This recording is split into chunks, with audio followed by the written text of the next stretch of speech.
Hey everybody, welcome to Atheist on Fire, the podcast where no one has morals and babies get eat for free. Not really, but that's what everybody thinks, right?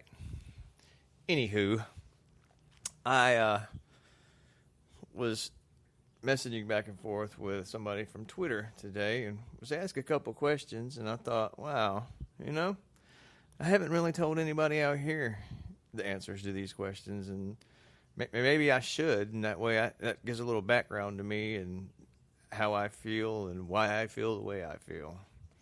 So let's back up a little bit.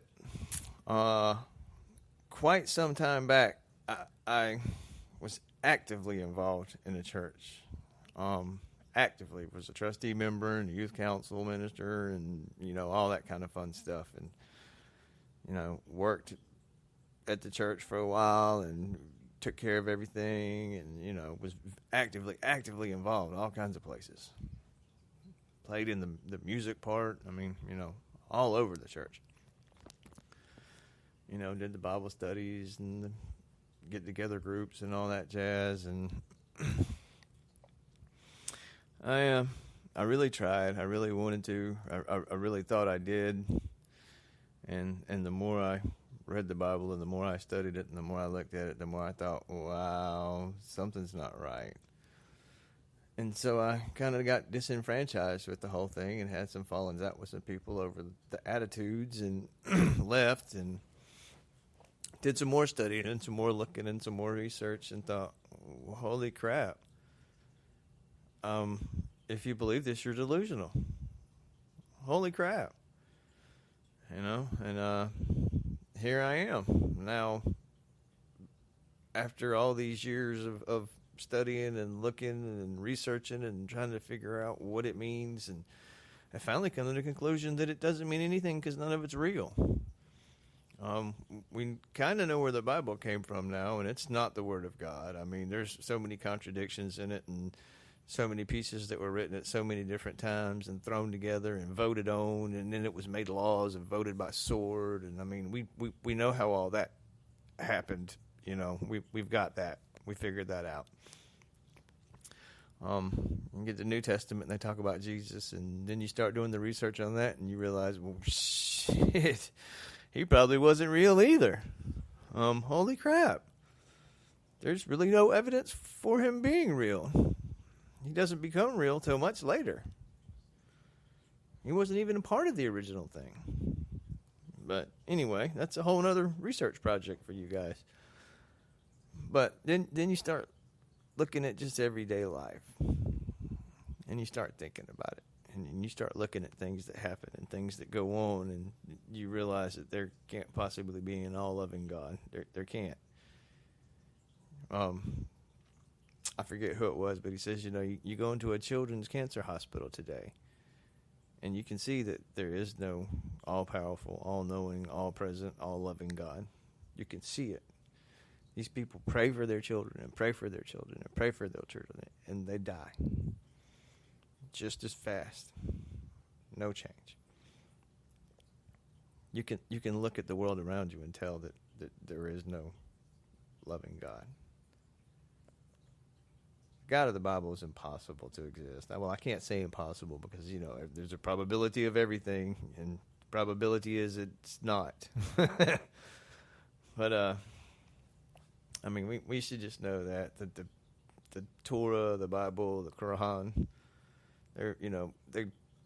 that Abrahamic God is just, no.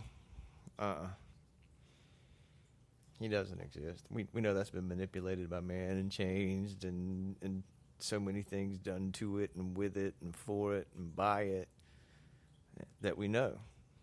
There's no possible way. I can't say that there isn't a God that created everything, but I can say I've never seen him in any way affect anything that I've done. I can say that I don't think he created everything because we kind of figured out how stuff have gotten here. Evolution, the Big Bang, those are kind of how everything happens now. The Big Bang has some ideas to work out, but evolution really doesn't. It's got some pieces to fit into the puzzles that you keep asking for, which we may or may not find, but let's be honest, it works. That's why it's the working theory. Find something that refutes it. Collect your Nobel Prize. That's all I can say. You know, we get into these debates all the time with these theists who, oh, I can prove God, I can prove God. Well, you have to be a true believer. Well, then you can't prove it. I mean, you should be able to prove God to a true believer or a non-true believer. True believers already believe there's a God. It's really easy to show something to somebody who's already convinced it's there. It's easy. You know, like demon possessions. How come that only happens to people who are believers? You know, faith healings. How come that only happens to people who are believers? If these people could heal, why aren't they in hospitals regrowing limbs from amputees? I'm stuck in the Bible Belt. I decided I've got to start speaking out. You know, I used to hate when the Jehovah's Witnesses and Mormons come to the door. Now I can't wait. Those are fun times for me. I know it's a little sadistic probably, but that's okay. I think everybody should treat religion with no respect, with no dignity. It deserves none. You should call it out at every possible moment, and you should mock it and make fun of it and point out its inconsistencies and its incoherencies and why it's not even factual historically or scientifically or archaeologically anyway at all. I mean, I shouldn't have to say anything about them flat earth people and them young earth creationists like Ken Ham. I mean, everybody should agree that those people are fucking morons. It's ridiculous. I'm not even going to address that today. And all these people that think, you know, God created us and he made Adam and Eve and blah, blah, blah. And no. See, that's the whole thing. There's evolution. We already know how we got here.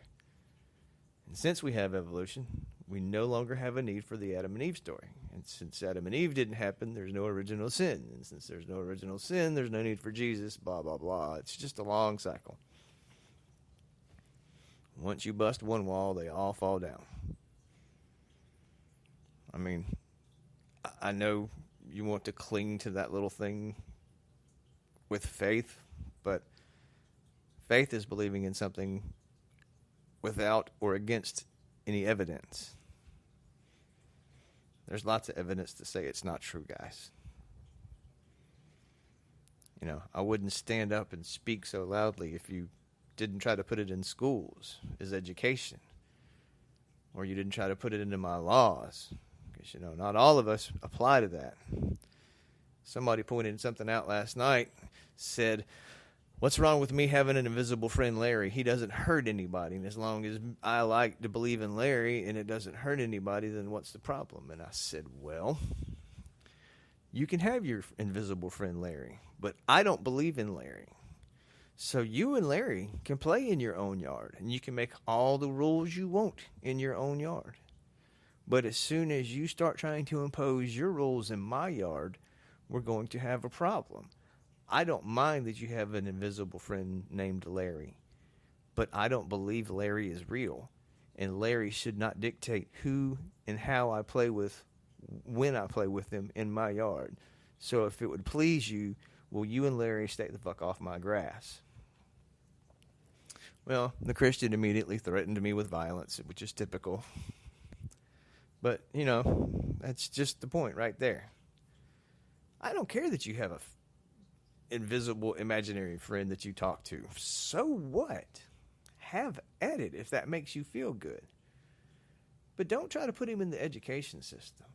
Don't try to put him in the laws.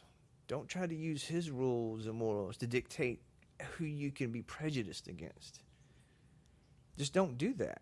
It's wrong. We need to get away from that. That's just, it's the end of it, guys. I guess that's me in a nutshell, is that I think we need to get rid of religions, but I'm pretty sure that's not going to happen none too quickly. So I wouldn't hold my breath.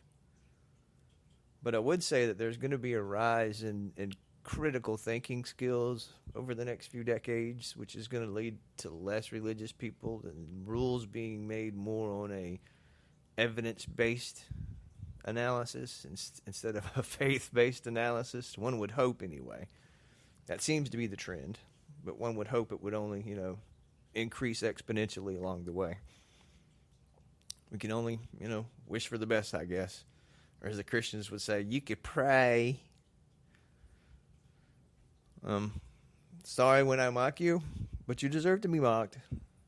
It's just as simple as that. Well, this has been Atheist on Fire, giving you a little insight as to who I am and why I am.